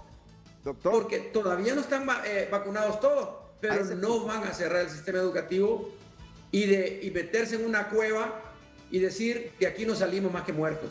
Vamos a ese punto. Eso de que todos estén vacunados, al final es una idea muy ambiciosa. Ningún país en el mundo ha vacunado a su población. Israel, hasta el día de ayer, reportaba 57%, 52% en Reino Unido, en la parte de Inglaterra principalmente. Pero ojo, el resto de países del mundo andan en un promedio de 20 y pico. Estados Unidos ha subido mucho en los últimos 2-3 meses. Pero ojo, todos esos países tienen sus sistemas trabajando en forma presencial o semipresencial bajo los cuidados pertinentes. Aquí en Honduras, en febrero, se publicaron fotos de escuelas que el 1 de febrero estaban iniciando en forma semipresencial, por acuerdo de padres de familia que llegaron y les dijeron, miren, si esto va a funcionar como el año pasado, olvídense, nosotros no mandamos a nuestros hijos. Cierren esa escuela si quieren, pero nosotros no los mandamos, porque ni están aprendiendo nada y es un gran gasto de recargas en internet.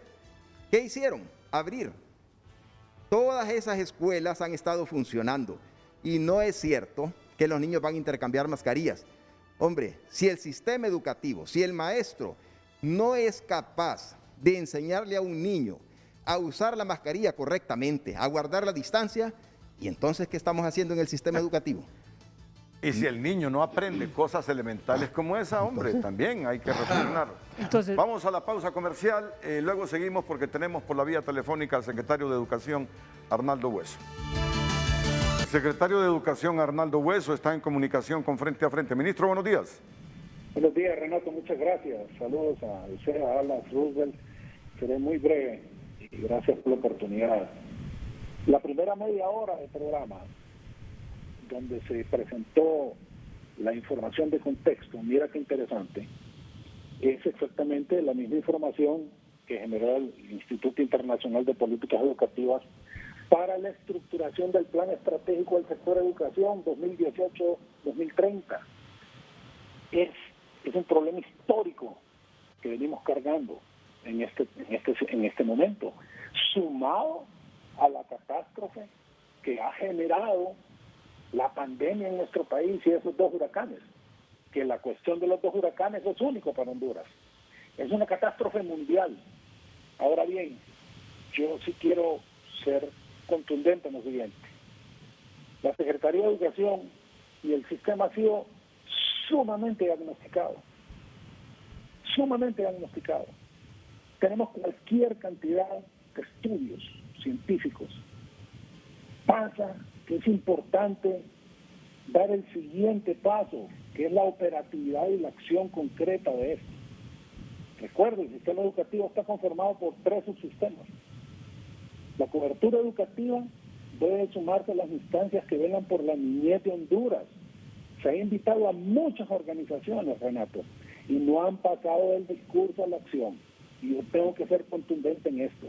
Y a veces quedamos solos, pocos actores en esto.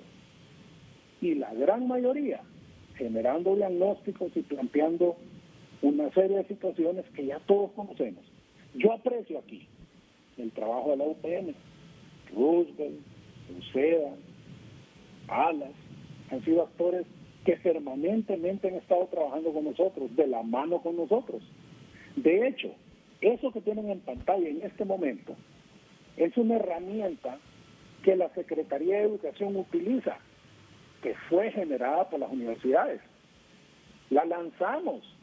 El lanzamiento de esto lo hicimos desde la Secretaría de Educación, porque es la herramienta principal que nosotros utilizamos.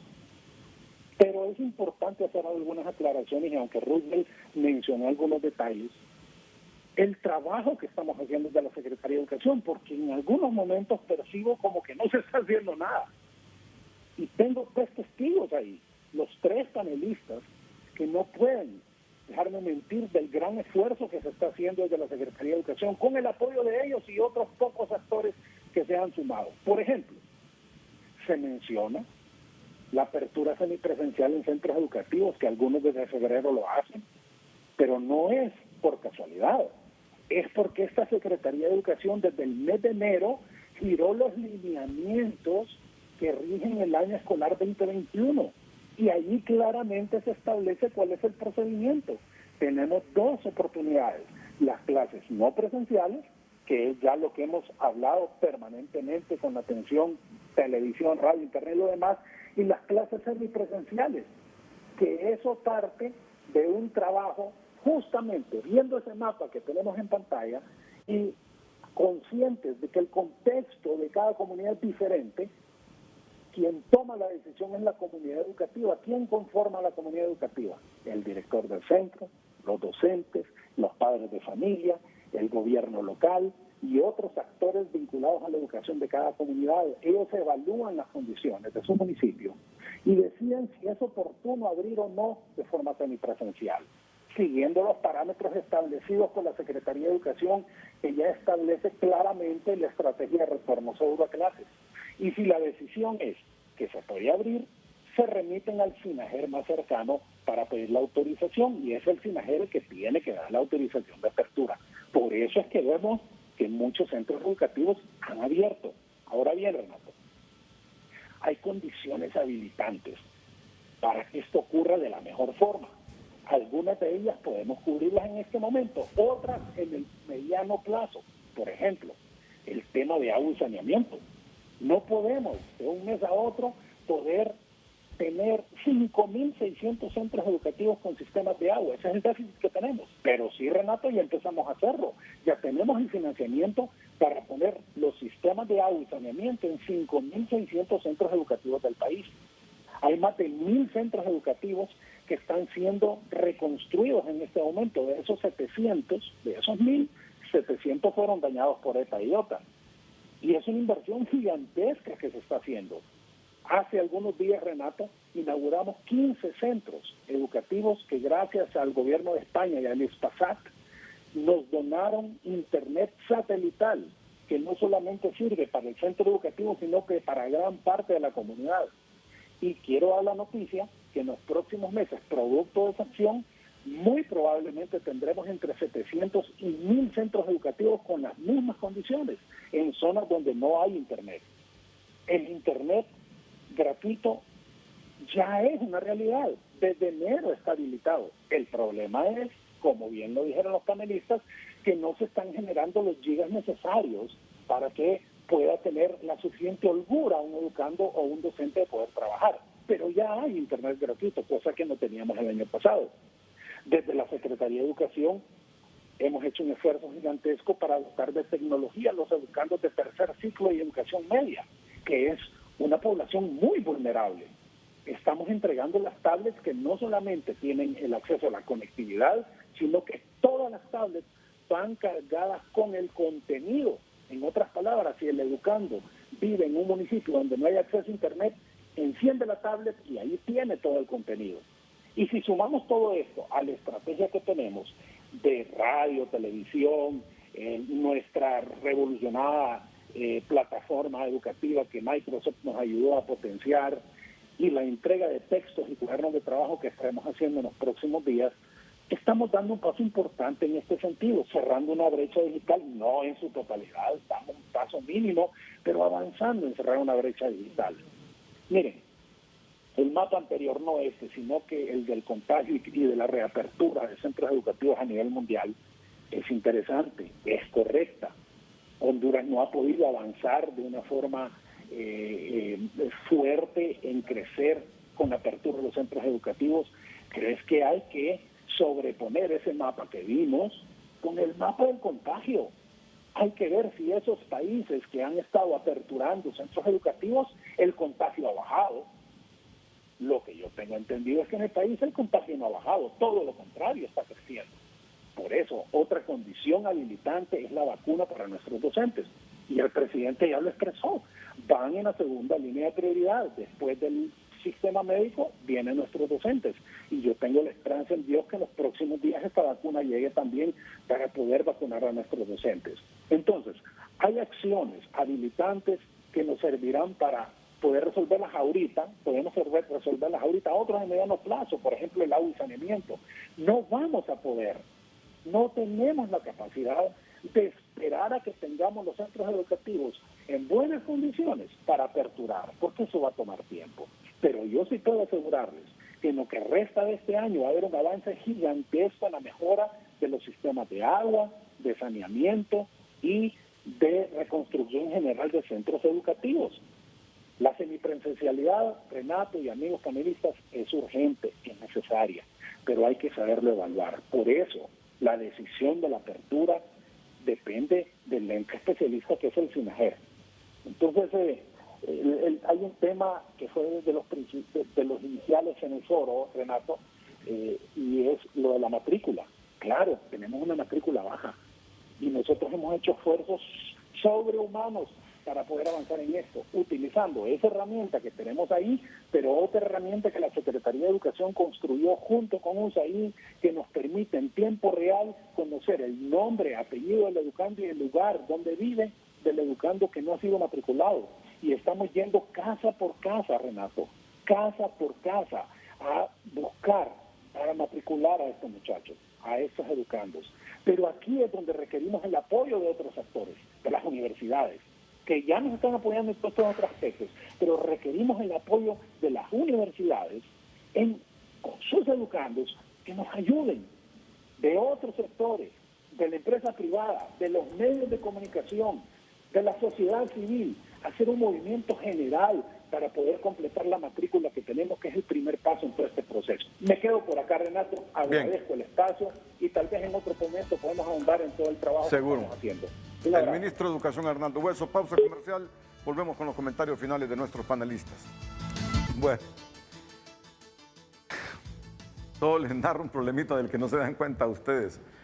Hay una fuente que nos dice que en este momento 1000 abogados tienen rodeado el edificio del Colegio de Abogados, porque aparentemente el presidente del Colegio de Abogados de Honduras, Freddy Cerrato, pretende expulsar de ese gremio, por lo menos del colegio, al actual presidente de la República y su esposa.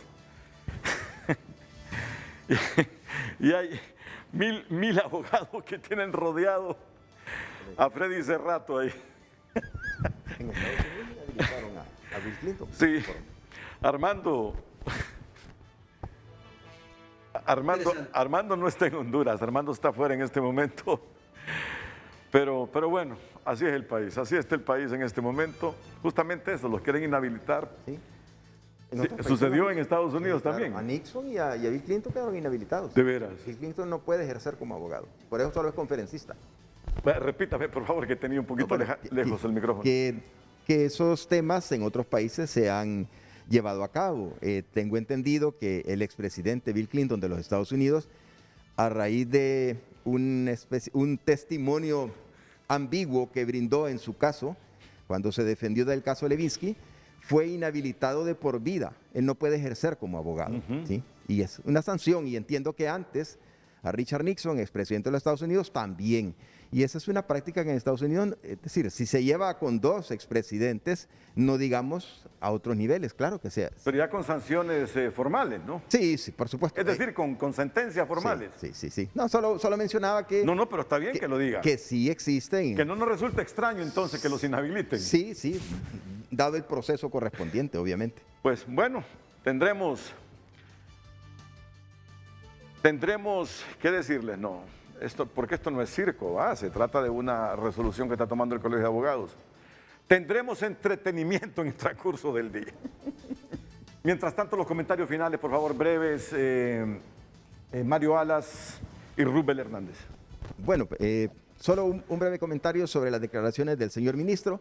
En primer lugar, reconocer, y nosotros le hemos planteado repetidamente, no estamos cuestionando al equipo técnico de la Secretaría de Educación, que lo ha intentado a través de libros de texto, a través de clases por radio TV, lo ha intentado con el servicio de Internet. Nuestro reclamo es que, dada la escasez de recursos, el impacto que están teniendo esas medidas, técnicamente bien diseñadas, ha sido mínimo. Y el resultado no es para nada lo que deberíamos esperar. Es decir, por eso nuestro reclamo se orienta al gobierno central. Se necesitan recursos extraordinarios para una crisis extraordinaria que además el ministro agregaba, no solo fue lo de la pandemia, sino que 2 huracanes terminaron de dañar una infraestructura que ya antes de la pandemia estaba en una situación crítica. Muchas gracias, don Mario Alas. Rubén Hernández. Bueno, nuevamente Renato y a todo el canal, agradecer por el espacio para dar a conocer cómo estamos, cómo estábamos antes de la pandemia, cómo hemos estado durante la pandemia y algunas propuestas de cómo mejorar el sistema educativo. No quiero dejar de terminar mi intervención felicitando a aquellos y agradeciendo a los docentes que son parte de la Secretaría de Educación, pero que han estado haciendo materiales educativos, esfuerzos por proveer hasta internet a sus estudiantes.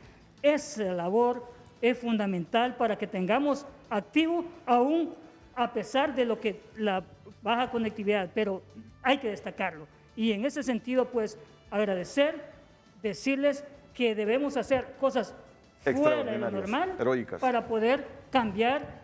De lo contrario, este año será igual o peor que el año pasado si no hacemos una intervención diferente.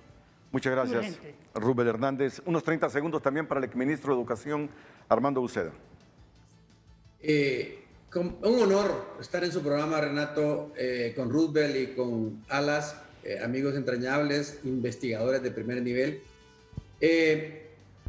También hay buenas noticias. Miren, las universidades de Honduras, agrupadas en el concepto de Universidad Hondureña, han reflexionado profundamente esta semana y han dejado claro su posición. Están de frente, ayudando y vamos a salir adelante. Yo reconozco que en la Secretaría de Educación, porque trabajé ahí, hay personal calificado, pero este problema ya rebasó totalmente la capacidad de respuesta de la Secretaría. Y finalmente un saludo a Zenén Villanueva, porque me recordó de algo. Él es el rector de la Universidad de San Pedro Sula, que ha hecho una contribución extraordinaria en esta tarea también, Renato, de cómo la universidad pública y privada debe funcionar. Zenén me decía, Armando, recordate cuando hace 50 años estábamos en la escuela primaria, que nos enseñaban en la Regina Hammer a lavarnos las manos después de jugar. Así es. Lo que necesitamos es una escuela que resuelva problemas triviales, sencillos, para que se sume como respuesta vital del sistema. Muchas gracias, Armando Uceda. Rápidamente el abogado Hermes Ramírez. ¿Qué está pasando allí en el colegio, abogado? Muy buenos días, don Renato. Estamos aquí presentes cerca de 450 colegas, miembros del Frente Patria y Justicia. Había en inicio la asamblea, en este caso, ha sido convocada por la actual Junta Directiva para hacerse de forma presencial y de forma virtual. De forma arbitraria, el presidente Freddy Cerratos cambió de último momento la agenda, cancelando la forma presencial y únicamente dejando la forma virtual, donde solamente 100 colegas como cupo máximo se pudieron conectar. Y eso pues ha conllevado que el día de ayer también emitiera un comunicado donde daba feriado a todo el personal administrativo, cercenando y violentando el derecho de reunión que tenemos los colegas de celebrar la asamblea este 30 ¿Y esta asamblea para qué es? ¿Cuál es el objetivo? Bueno, uno de los propósitos que tenía la actual Junta Directiva, en este caso, era aprobar una nueva ley orgánica del Colegio de Abogados. Lo que buscaba era perpetuarse en el poder, poderse reelegir, porque la idea era establecer una agenda oculta y perversa que tiene para poder instrumentalizar el Colegio de Abogados de Honduras de forma ideológica en un tema de plataforma de la oposición, como lo hacen con el Colegio Médico de Honduras, lo cual pues nosotros no lo vamos a permitir. A nivel nacional, cerca de 28,000 colegas están en este momento imposibilitados de poderse reunir. ¿No era para inhabilitar entonces a Juan Orlando Hernández y a su esposa? Ellos tenían dentro de su agenda en puntos varios también esa propuesta, lógicamente una propuesta totalmente arbitraria, totalmente fuera de contexto, porque nuestros estatutos y en este caso nuestras leyes como gremio no lo permiten, y no vamos tampoco nosotros como Frente Patria, que somos la mayoría, que somos en este momento el frente más grande, vamos a poder nosotros permitir esa arbitrariedad. Muchas gracias, abogado Hermes Ramírez. La pausa comercial.